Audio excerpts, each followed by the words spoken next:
Всем привет! В этом видео мы с вами поговорим о недвижимости города Батуми и о городе в целом. Но прежде чем мы начнем, давайте я представлюсь. 84 года рождения. 4 раза признан самым богатым человеком в Грузии. С 2009 года возглавляю список в грузинском Forbes. Гений, филантроп и плейбой. Владелец крупнейшей строительной компании. Кандидат в премьер-министры Грузии. Так, ладно, стоп. Нет, к сожалению, это не про меня. А вот чем я занимаюсь на самом деле. Учредитель и владелец агентства недвижимости Батуми Риэлтор. Официальный председатель Ассоциации девелоперов и застройщиков. Отработал свои счастливые 1,5 года жизни менеджером по продажам в одной из самых крупных строительных компаний Грузии. Недвижимостью я занимаюсь давно. Не то чтобы я там гуру в продажах, но за 11 лет я закрыл огромное количество успешных сделок. Поэтому считаю, что уже пора мне блогерить обо всем об этом. Поехали!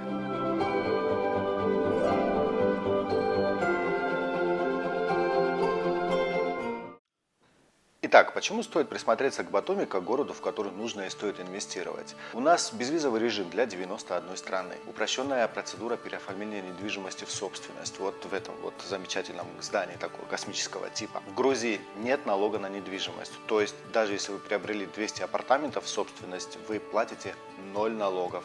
Ну, до тех пор, пока не начинаете на этой недвижимости зарабатывать, тогда вы уже платите подоходный налог. Настоящий туристический бум.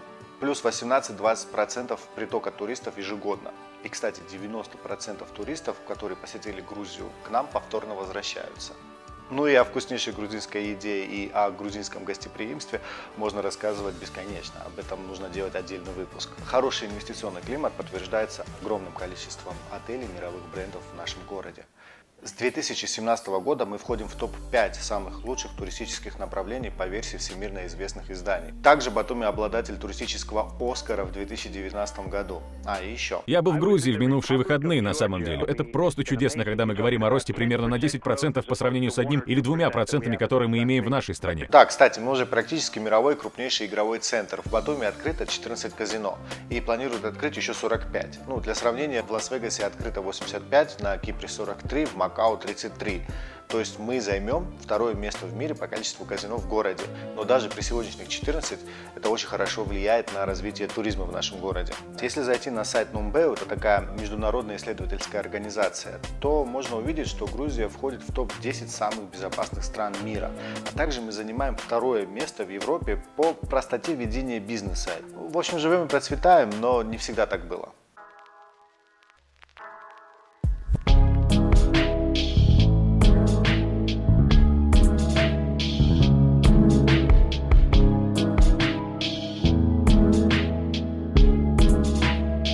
Я же тоже вот дитя 90-х, то есть я помню те времена, когда в Батуми не было ни света, ни воды, то есть полное отсутствие света. Понятие «в нашем районе есть свет» — это имелось в виду, что его дают ровно строго по графику, там на 1,5-2 часа, и выключают его в определенное время до следующего дня. То есть его хватало ровно для того, чтобы там люди сделали свои нужды и все. И это считался хороший район, там была хоть какая-то стабильность. Позже свет выключали на 2-3 недели, и вот тогда уже начинался 80-й уровень выживания. Вследствием этого всего молодежь, конечно же, была безработной, поэтому и процветал криминал. Как работали госучреждения, об этом даже и говорить не стоит. Чтобы переоформить на себя недвижимость, нужно было пройти через врата ада. И вот в то время, когда проводили соцопрос у молодежи на вопрос, кем ты хочешь стать, когда вырастешь, 9 из 10 отвечало, что они хотят быть криминальным авторитетом, потому что другого будущего они для себя практически и не видели.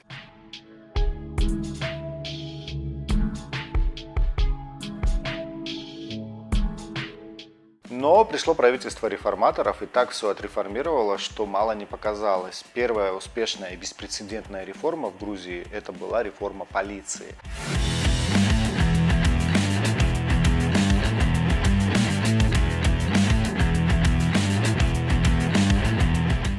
Уволили старых коррумпированных чиновников и на их место взяли молодежь, повысили им зарплату, закупили брутальную технику. Наша полиция стала ездить на полицейских машинах, похожих на десептиконов, стала очень брутальной и работать в полиции стало очень престижно. Доверие народа к ней стало подниматься. То есть, если раньше у тебя украли бы телефон на улице, ты не шел в полицию. Сегодня полиция друг человека, она пользуется большим уважением. Если у тебя спустилась покрышка в дороге на автобане, к тебе подъедет патрульный и поможет ее поменять. В Грузии стали пристегиваться, уступать пешеходов на дороге. Я знаю, сейчас многие скажут: ты что, дорогой, кто уступает? Да, конечно, не 100% уступают, но если вы красивая девушка, вам уступят все. Это 100%. Самое главное, что поменялось, это мышление молодежи. Теперь 10 из 10 хотят в будущем стать юристами, менеджерами по продажам, открыть свой бизнес, работать в туризме и так далее. То есть это очень хорошо.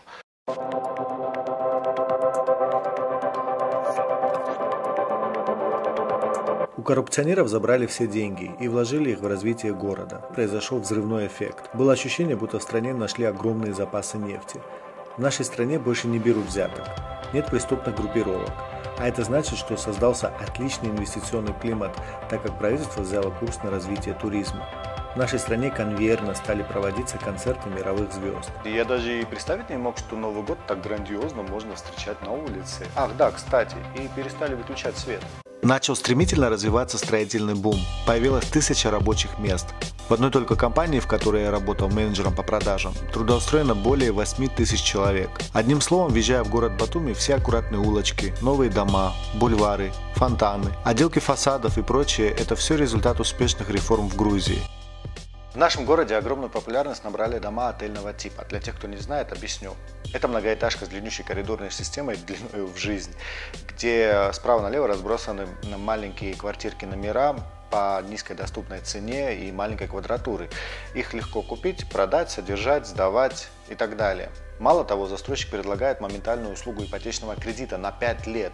И вам, как иностранному гражданину, достаточно иметь лишь при себе загранпаспорт и 10% как первоначальный минимальный взнос. Кредит оформляется в тот же день, без каких-либо справок о доходности, бумажной волокиты и прочего. Добавим ко всему к этому тот факт, что цена после завершения строительства превышает ее первоначальную практически в 2 раза. И вот мы и получаем хороший инвестиционный продукт, который пользуется колоссально большим спросом. У крупных компаний уже есть свои постоянные клиенты, то есть свой клуб инвесторов, которые постоянно реинвестируют в их новые проекты. То есть вложились на начальном этапе в один проект, подождали, пока он практически дойдет до стадии завершения, перепродали на 30-40% дороже его первоначальной стоимости и сразу же реинвестировали в их новый проект, постройка которого только началась, и цена, соответственно, еще занижена. Крупные компании имеют уже большое доверие у своих инвесторов, поэтому как только они начинают строить новый проект, еще на начальном этапе постройки у них раскупается 60-80% недвижимости только от их постоянных инвесторов. Я пока что в Батуми не встречал ни одного недовольного инвестора, который бы сказал, что он инвестировал в Батуми и проиграл. Когда-нибудь, может быть, это все остановится лет через 10-15, но на сегодняшний день Батуми – это то самое место, где все зарабатывают, и застройщики, и инвесторы. Это было мое такое короткое вступление и начало моего блога о недвижимости, поэтому в следующих выпусках я уже буду более детально рассказывать о каждой новостройке и отвечать на все важные вопросы, которые мне часто задают мои покупатели. Подписывайтесь на мой канал и будете знать о Батуми чуточку больше. Всем хорошего настроения, пока!